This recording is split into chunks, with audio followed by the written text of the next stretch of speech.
안녕하세요, 블랙사입니다. 자, 미국의 3대 지수가 어제 모처럼 상승 출발을 하다가 장 막판으로 갈수록 상승폭을 줄였죠. S&P 500 지수는 0.75% 상승했고 나스닥 지수도 0.69% 상승으로 마감을 했습니다. 자, 문제는 이 연준의 매파적인 모습을 한 번 더 확인을 하면서 상승폭을 줄인 건데요. 자, 어제 현지 시각으로 오후 2시부터 연준의 FOMC 의사록이 공개가 됐습니다. 의사록에서 참석자들은 이 경제지표가 인플레이션이 2%로 지속적으로 하락하는 경로에 있다는 그런 확신이 들 때까지 제한적인 정책을 유지할 필요가 있다면서 이는 시간이 걸릴 것이라고 의견을 모았습니다. 그러면서 기준금리 인상폭이 75bp에서 점차 축소하는 데 대해서는 이런 축소가 물가 안정 목표를 위한 FOMC의 의지가 약해진다거나 물가가 지속적인 하강 국면에 있다고 판단하는 게 아니라는 점을 명확하게 해야 한다고 주장하기도 했습니다. 다시 말해서 이 금리 인상 강도를 다소 줄일 수는 있지만 여전히 물가를 잡기 위해서 올인을 하겠다는 그런 말인 거죠. 자, 여기서 연준의 깊은 고민이 느껴지는데요. 자, 물가를 잡는 건 좋지만 경기 침체를 원하지는 않기 때문에 일단 금리 인상 속도를 조절을 하긴 해야겠죠. 연준도 하고 싶다고 상당히 느껴집니다. 다만 이 금리 인상 속도로 인해서 시장이 춤추는 건 아직까지 보고 싶지가 않다는 것이죠. 파티를 즐기게 놔두고 싶진 않다 정도로 해석하면 좋을 것 같고요. 자, 그렇다면 올해 연준의 스탠스는 이미 정해져 있지 않나 생각이 듭니다. 바로 여전히 신중함을 고사하는 것이죠. 하지만 그 내면에는 경기 침체를 일으키지 않고 금리를 조절하면서 시장도 부안해동하지 않는 것, 그런 포석이 깔려있지 않나 생각을 합니다. 작년보단 그래도 훨씬 나은 것 같죠? 주식 투자의 관점에선 말입니다. 연준이 시장의 들뜸을 경계하고 있긴 하지만 결국 금리 인상은 멈추게 될 것이고 하반기엔 오히려 이 금리 인하를 생각해야 될지도 모르기 때문이죠. 자, 올해가 작년보다 조금 더 기대가 되는 이유입니다. 참고하시고요. 자, 최근에 중국의 봉쇄 조치가 해제가 되면서 중국 주식에 대한 그런 기대감이 있었는데 타이거 차이나 전기차 역시 이 주가 상승에 대한 기대감이 있었죠. 하지만 아직까지는 기대와 달리 뚜렷한 상승 흐름을 보여주고 있지는 않은데요. 최저점에 가까운 아직까지 그런 수준이죠. 조금 오를만 하면 떨어지고를 반복하면서 정말 답답한 흐름이 이어지고 있습니다. 하지만 다른 종목들은 오르고 있는데 차이나 전기차만 떨어지고 있는 건 아니기 때문에 너무 큰 걱정은 마시고요. 국내 2차전지 관련주들도 오르는 종목도 있고 또 조정을 받고 있는 종목들도 있습니다. 중요한 건 새로운 산업을 이끌어가게 될 섹터가 앞으로 무엇이 될 것인가를 잘 생각해 본다면 저는 10번을 생각해도 2차전지라고 생각을 합니다.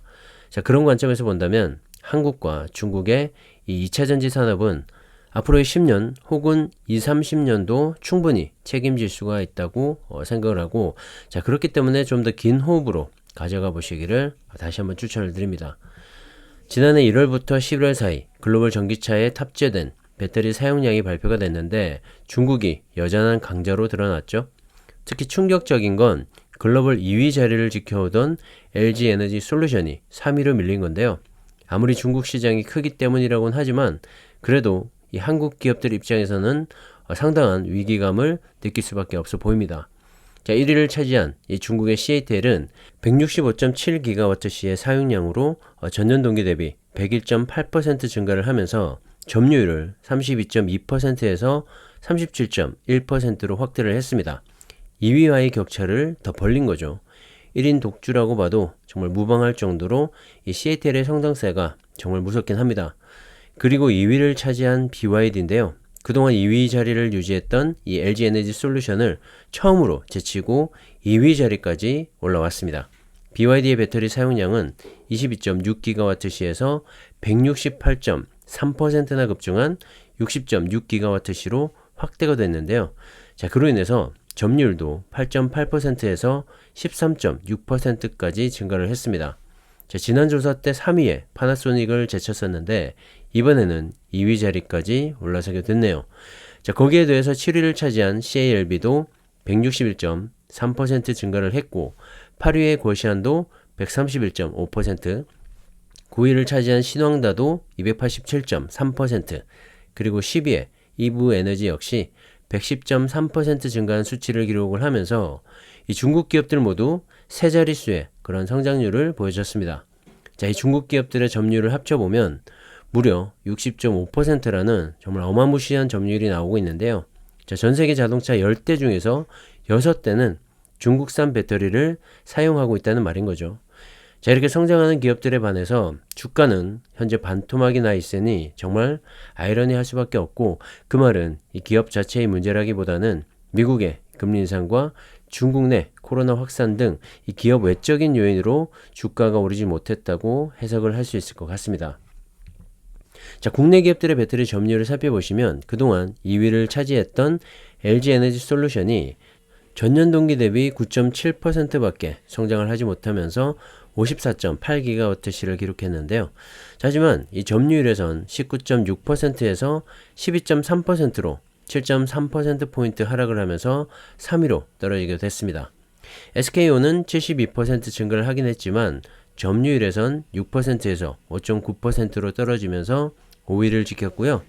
삼성 SDI는 74.9% 증가를 하긴 했지만 여전히 5%의 점유율을 유지하면서 6위 자리를 지키게 됐습니다. 자, 국내 배터리 3사의 점유율을 모두 합쳐보면 23.2%로 중국의 60.5%와 여전한 격차를 보이고 있죠. 다만 희망적인 건 2025년에 초점이 맞춰져 있는 이 미국 시장에서의 생산이 본격화되면 배터리 시장의 판도는 또 달라질 수 있을 것 같습니다. 자, 중국의 2차전지 기업들이 선전할 수밖에 없었던 배경에는 이 전기차 판매 1위의 중국 시장이 그들의 든든한 뒷배가 되어 왔기 때문이고요. 유럽향으로 폭스바겐과 볼보 모델 등의 판매량 증가와 이 중국 내 테슬라 모델 판매 증가 역시 중국 기업들의 점유율 상승을 이끌지 않았나 생각을 합니다. 자, 결국 배터리 시장은 중국과 미국을 포함한 북미 그리고 유럽 지역으로 크게 나눌 수가 있기 때문에 중국은 이 중국 기업들의 육성책과 지원 등으로 중국 기업들이 파이를 갖게 될 것이고요. 미국을 비롯한 북미 시장은 IRA법으로 인한 이 중국산 배제를 통해서 국내 배터리 3사를 비롯한 2차전지 이 소재 기업들이 활로를 모색하게 되겠죠. 나머지 유럽 시장이 남게 되는 건데, 여기가 지금도 그렇고 앞으로도 이 점유율 싸움에서 가장 치열한 그런 각축장이 되지 않을까 생각을 합니다. 사실 그동안 유럽 지역은 국내 배터리 3사가 먼저 선점을 하고 점유율을 높여가고 있었는데요. 최근에 CATL의 공격적인 투자로 인해서 그 파이마저 위기를 맞고 있습니다. 특히 CATL은 지난 21일부터 해외 거점 1호인 독일 튜링겐주의 공장에서 시험 가동이긴 하지만 온전한 배터리 생산에 들어갔다고 합니다. 현재 연간 배터리 생산 규모는 8GWh로 유럽 내 다른 배터리 공장과 비교해보면 생산량이 그리 크지는 않지만 앞으로 18억 유로를 더 투자해서 14GWh 규모로 생산량을 늘릴 계획이고요. 이는 연간 전기차 28만 대에 탑재할 수 있는 그런 규모이기도 합니다. 자, 거기에 대해서 CATL은 현재 2027년에 완공을 목표로 헝가리에 100GWh 규모의 공장을 건설 중에 있고, 유럽 3공장 건설도 현재 부지 확보를 위해 고민하고 있을 만큼 중국 이외 지역에서 정말 글로벌 거점 확보에 노력을 하고 있는 그런 모습입니다. 특히 유럽 시장을 넘어서 북미 시장에서도 공격적인 확장 전략을 보여주고 있는데요. 현재 미국 내에 포드와의 배터리 합작사 설립을 추진 중에 있고, 멕시코에서도 독자적인 생산 공장 설립을 위해서 여러 가지 방안을 고민 중이라고 합니다. 현재 미국의 이 IRA법으로 인해서 북미 시장 진출이 어려운 이 중국 기업들이긴 하지만 여러 가지 우회적인 방법을 통해서 3대 전기차 시장 중의 하나인 북미 지역에 진출하려는 그런 모습이고요. 제가 지난 영상에서도 말씀을 드렸다시피 다양한 수요층의 다양한 니즈를 만족시키기 위해서라도 여러 완성차들의 러브콜은 앞으로도 계속 이어지지 않을까 생각을 합니다. 자, 국내 배터리 3사의 기술력이 좋다고는 하지만 이 비싼 배터리 가격 때문에 상대적으로 저렴한 이 저가형 전기차를 구매하려는 그런 소비층도 분명히 존재할 것이기 때문이죠.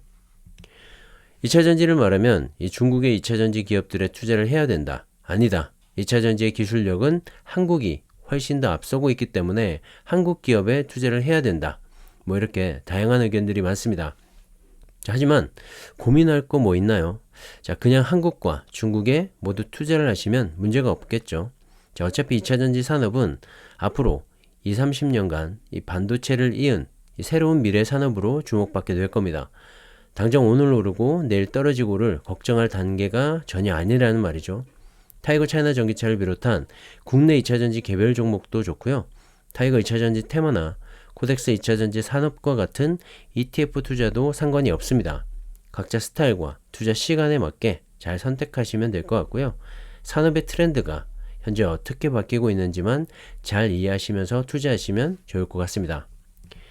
자, 2차전지 산업 이제 막 전기차 시대의 서막이 올라가고 있고 이제 막 개막이라고 생각을 합니다.